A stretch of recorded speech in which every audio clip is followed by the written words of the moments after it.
Hello, my name is Esteban, it's nice to meet you. Or if you're Hispanic, me llamo Esteban, mucho gusto. Today I have a very fun video for y'all, or at least I think it's fun and I hope y'all do too. I'm gonna be going over my top 20 favorite albums of 2020. So yeah, we all know that this year has been disrespectful to say the least, but the music has been phenomenal, at least in my own personal opinion. I wanted to make this video for a while now because I love watching music reviewers like The Needle Drop or ARTV, and also music reactors like AJayII on this platform. I love their content, so I wanted to give my own little personal opinion about my favorite music that came out this year.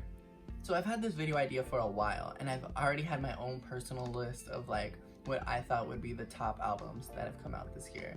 But when I was looking through it sometime back in November, I realized that my list was very biased.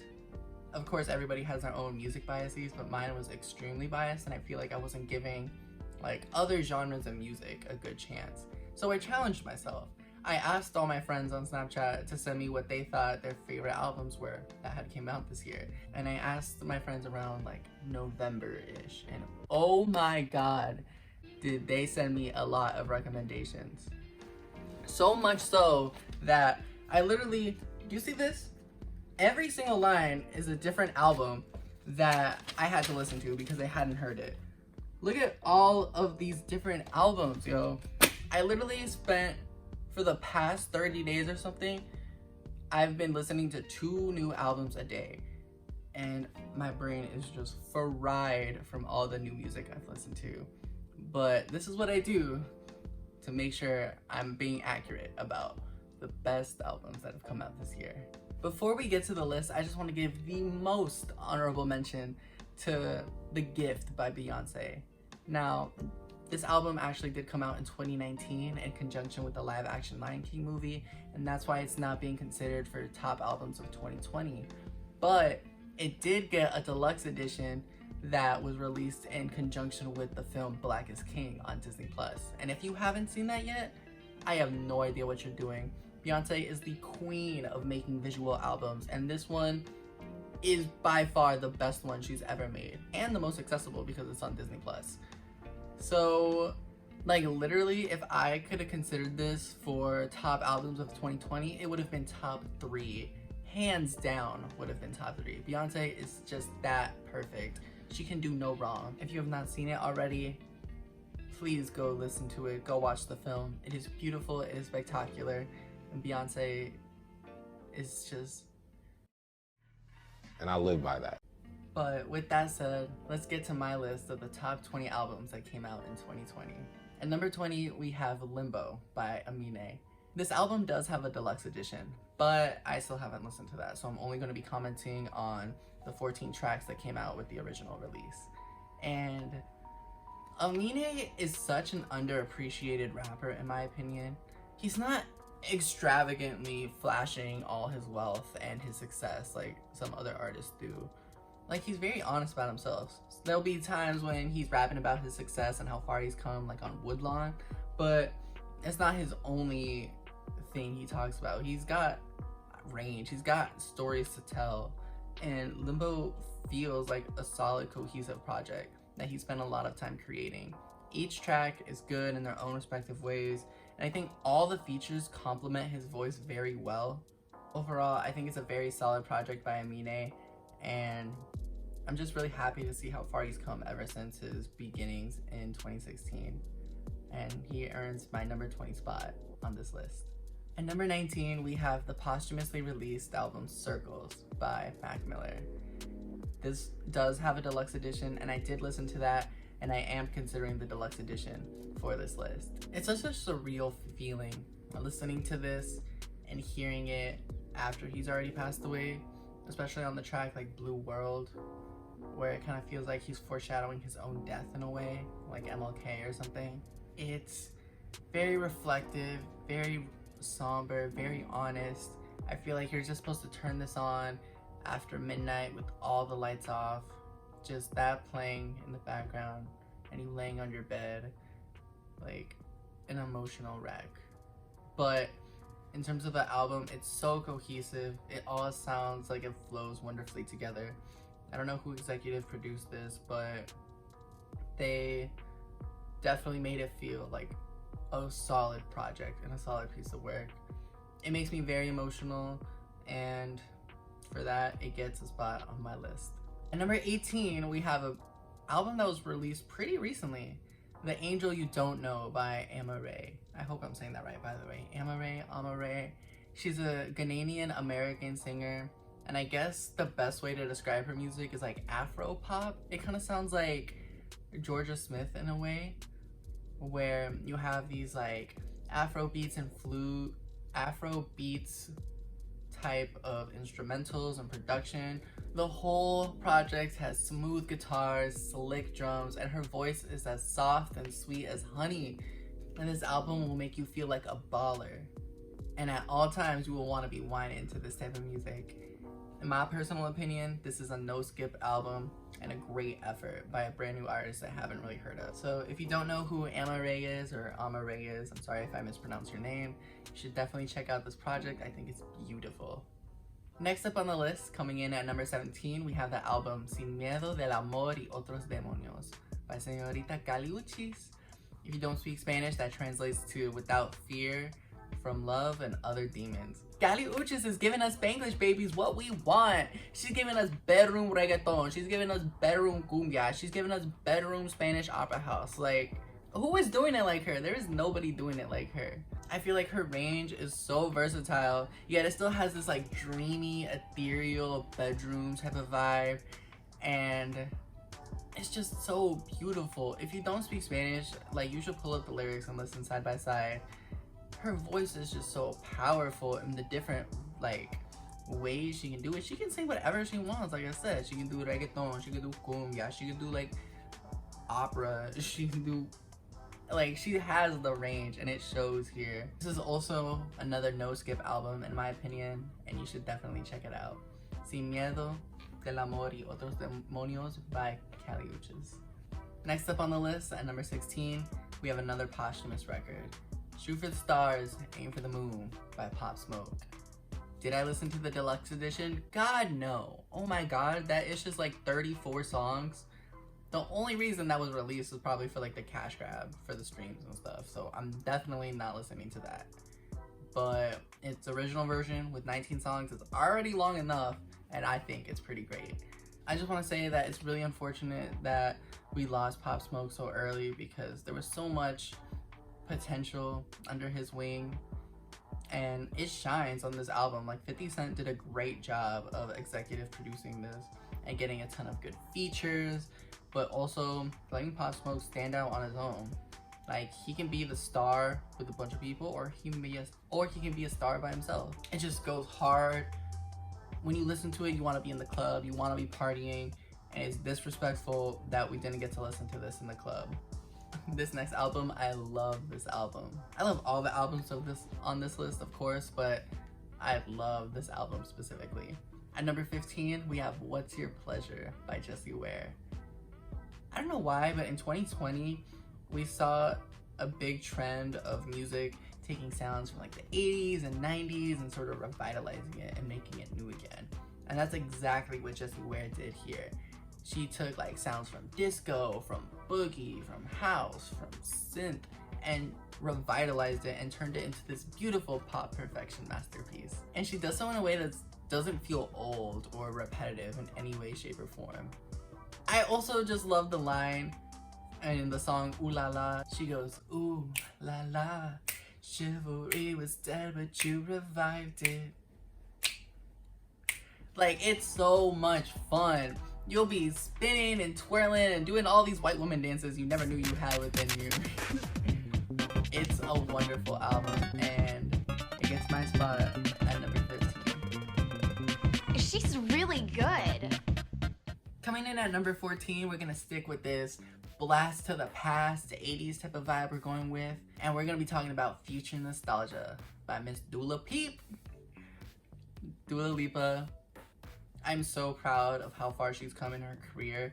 She's taken all the critiques that she got with her first album release and used it to grow. She created a body of work that was more concise, more impactful, a lot more singles, And she learned some really good choreography. Like, people made fun of her for the way she danced before. And like, sure, she's not the best dancer or nothing, but she definitely understands how to like invoke a crowd better. And I think she's just becoming more comfortable on stage. It is so clear that Dua Lipa is in control of every situation in her life, from Don't Start Now to Physical. The way she talks about other people, or the way she's telling these stories, she's definitely in control. It's not like her life is passing her by. She is in control, she knows what she wants, and she's gonna get it. And that's why I love this album. It's empowering, it's anthemic, makes you want to dance. It's this blast to the past from the 80s, but revitalized and feels new again, like something we haven't seen before. And yeah. At number 13, we got Good News, the album by Megan Thee Stallion. You know how I said that Pop Smoke is the rap king of 2020? Well, Megan Thee Stallion is the rap queen of 2020. And we all know who the better ruler is.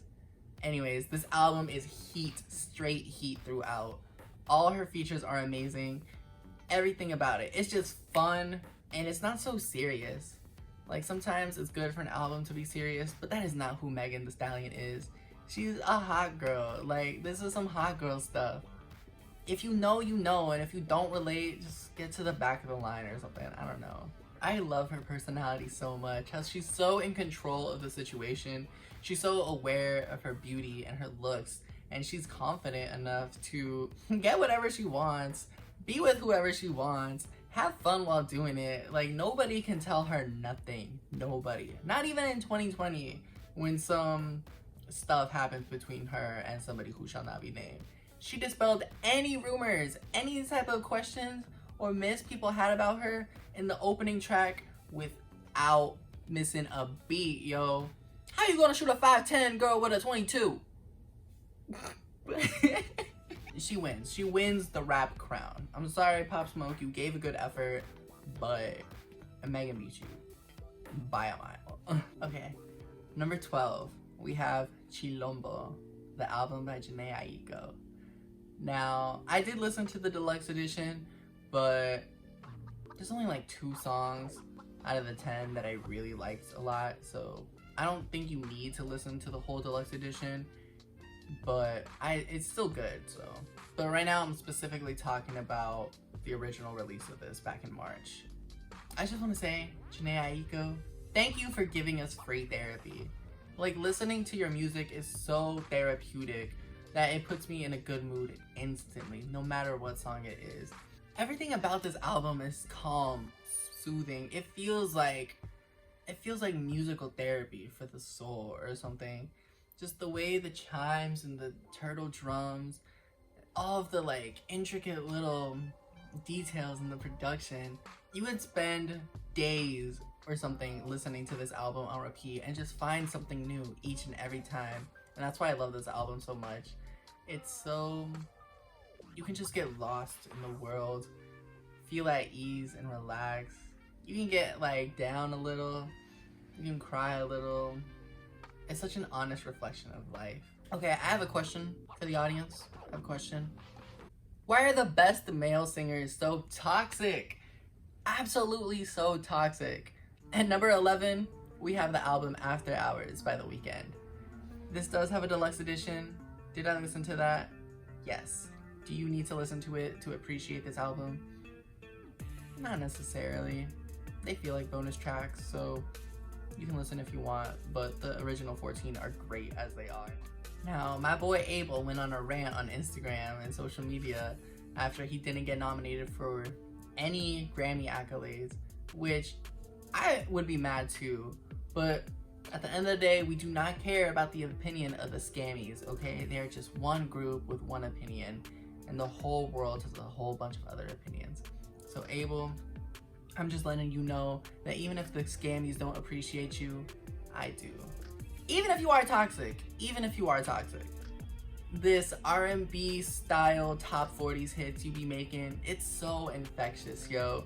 I don't know somebody who doesn't like your music, at least one song, because you just have that like range. I don't know how you do it, but you can just connect with anybody. And it's such a cool thing to do. Okay. We're coming down to the top 10. Are you ready? At number 10, we have Kiki, the album by Kiana Lede. Did I listen to the deluxe edition of this album? I had listened to some of it. I haven't listened to all of it, and I do plan to listen to all of it. But what I've heard so far is really good. So I'm just gonna say, like, as a blanket statement, you should listen to the deluxe edition first. Like, it's wonderful, and you will not be bored when listening to her. She is like the most fun R&B girly in the game. I think what I appreciate about Kiana Lede the most is just her honesty. Like, she's so confident and fun on tracks like Movin', Skitterlude, or Labels, but she can be very raw and emotional, like on Second Chances or Attention. I will say that Kiana Lede might not sound like the most original R&B girl in the game, but I do not care about that at all. In fact, I believe she has perfected her sound to a science, and it sounds so beautiful. It's just very good, and also all of her features, they add something to the work, but they don't outshine her, and that's what I really love. If you haven't listened to Kiki yet, go give it a shot. Okay, I'm gonna have a hard time talking about this album. It's really good, but it leaves me with so many questions, like more questions than answers.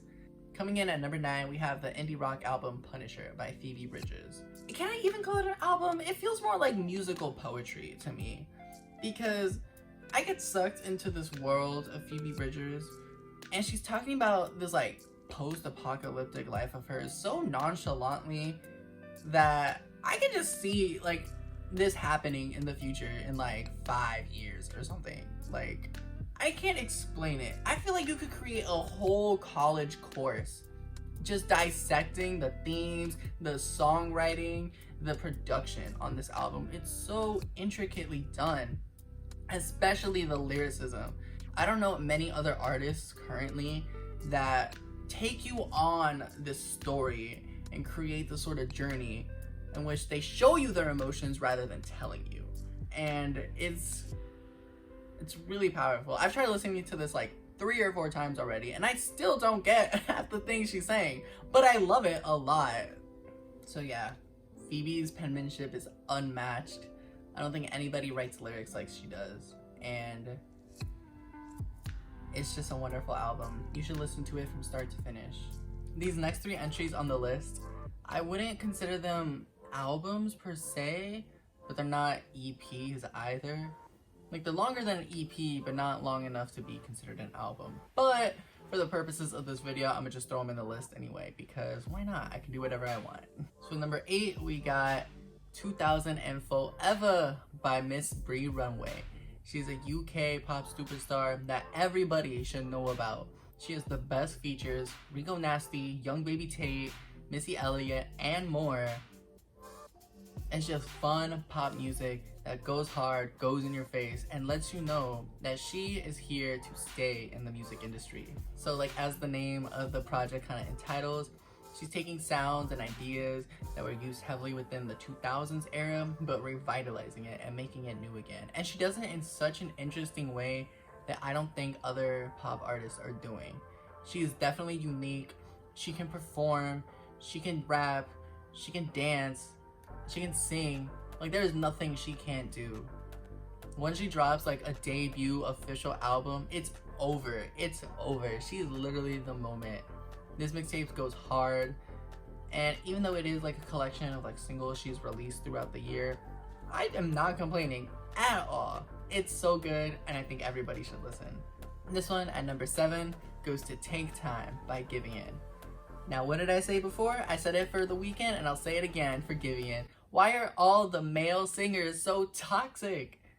So toxic. But the way his voice just sings, it's so beautiful. Like, I don't care what you're saying. Like, yes, let me be your favorite mistake. I don't care if you got a girlfriend. I'm down. I love Giveon because his voice is just so powerful. Sure, it's like beautiful R&B instrumentation in the background, but that's not what's driving the narrative. It is 110% his voice. Beautiful from the gods. I don't know how he has such a beautiful voice. And it do be kind of toxic sometimes, but I'm here for it. Okay, coming in at number 6, it's the last of the projects that we have on the list. It's Jaguar by Miss Victoria Monet. Now, Miss Victoria Monet was in her penmanship bag this entire year, writing hits on hits on hits for a ton of artists. But she saved the best ones for herself. And honestly, this cosmic jungle world that she created on this project is so beautiful, so captivating, that on the first listen of Moment, I'm sucked into this world that she's created, and I can totally see it. I love everything about this, from the beautiful horn outro at the end of Dive to the disco groovy feeling you get on the song Experience with Khalid and S.G. Lewis. I love everything about this album, yo. I love the production, I love her singing, I love how it flows. It has like a good progression. It doesn't feel too fast, it doesn't feel too short. My only concern, my only critique is why is there 2 interludes on a 9-track project? You're telling me we're only getting 7 real songs and 2 of them are interludes? Like, We Might Be Falling in Love, or We Might Even Be Falling in Love, should be its whole song. Like, I don't know why she did not extend that. That is so beautiful. Like, you could just like repeat the same verse like 3 times and I would love it. So, but whatever. We're at the top 5. You ready? So for number 5, we have the album It Was Divine by Alina Baraz. This one might get a lot of hate. And you know what? I stand by everything I say. I understand that Alina Baraz is not like the most impressive R&B girly in the game, but have you literally taken a second to listen to this album from start to finish?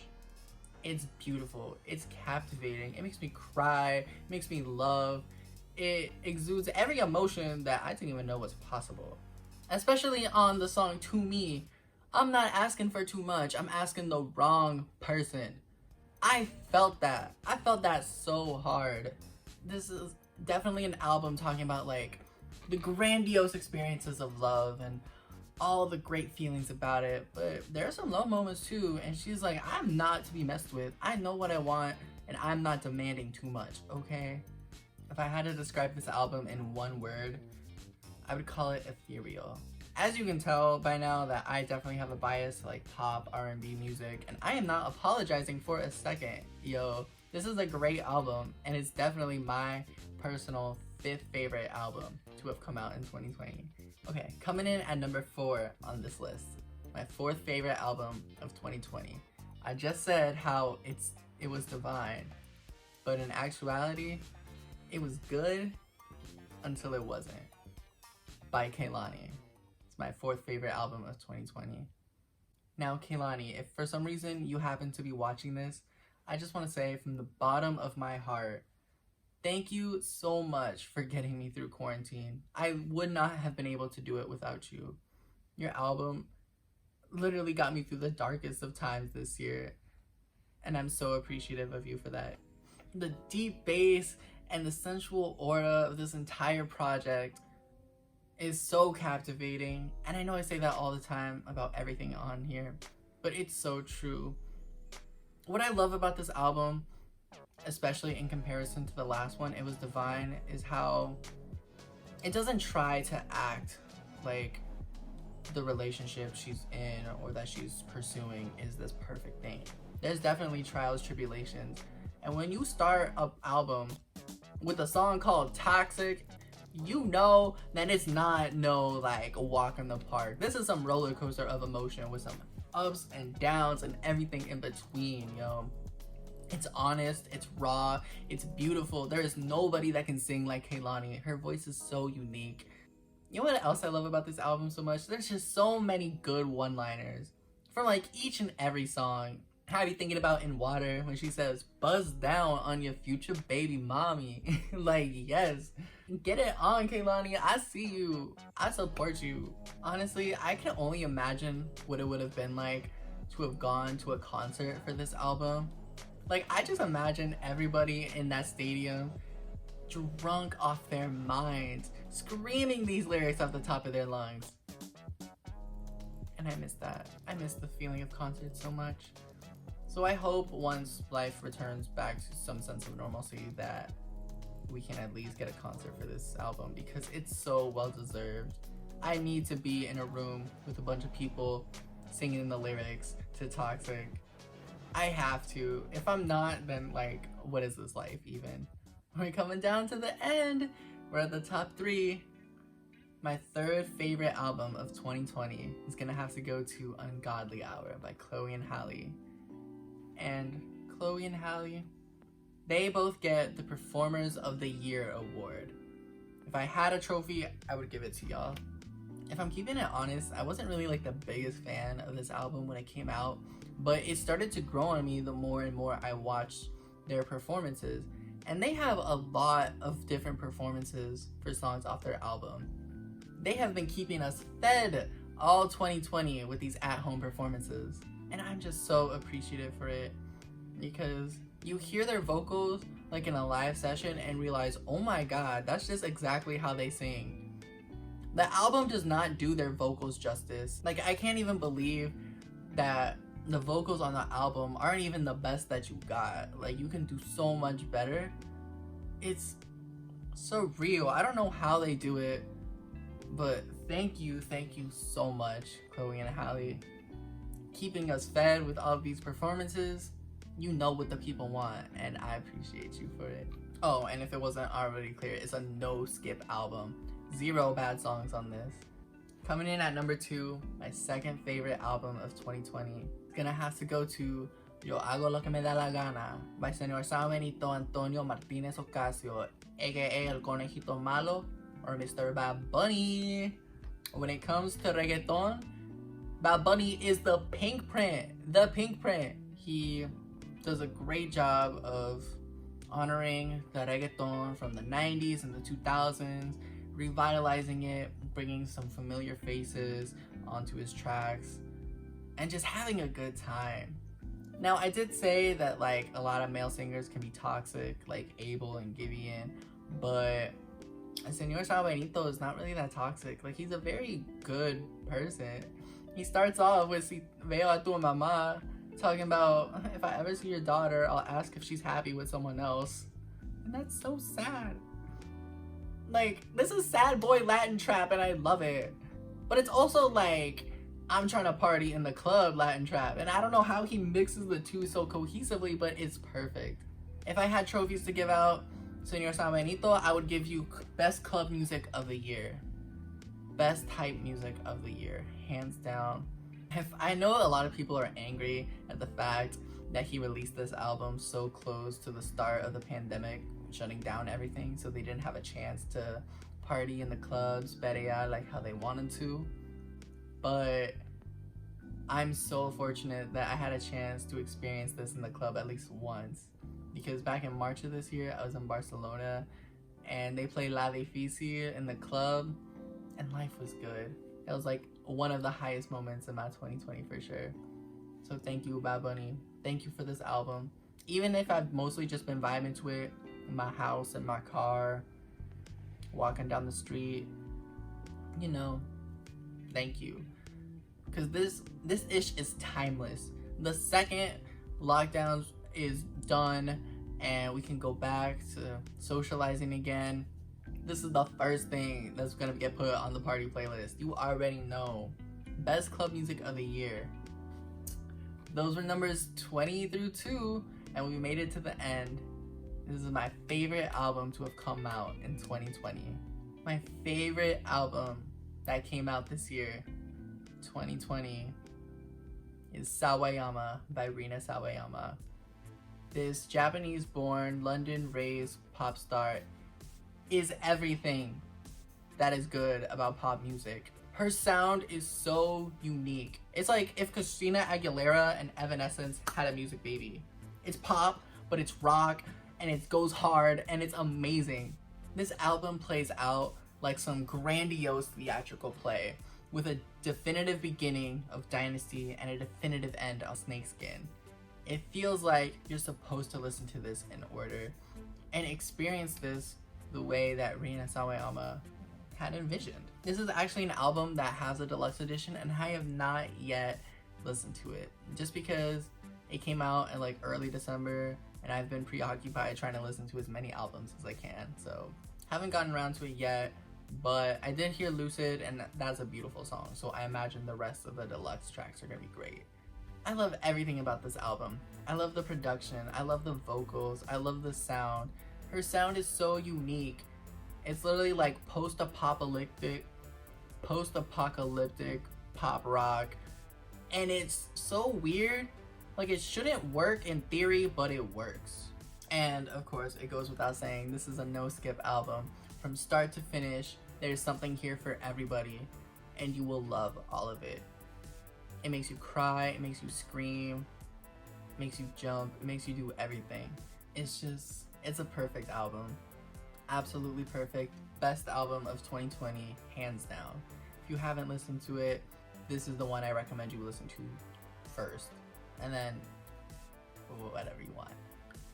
So yeah, that's my personal list of my top 20 albums that came out in 2020. Let me know in the comments down below about some of your favorite albums that came out this year. Maybe one of your favorites is something that I didn't mention, and you can leave me a little music recommendation. I love music recs, and I promise I'll get to it. Maybe not like right away, but eventually. Until then, I'll catch y'all in the next video. I hope you ate your vitamins, by the way. I don't have none to give because I ran out, so sucks to be you if you didn't. Maybe next time I'll have some more. We'll see. Alright, see ya.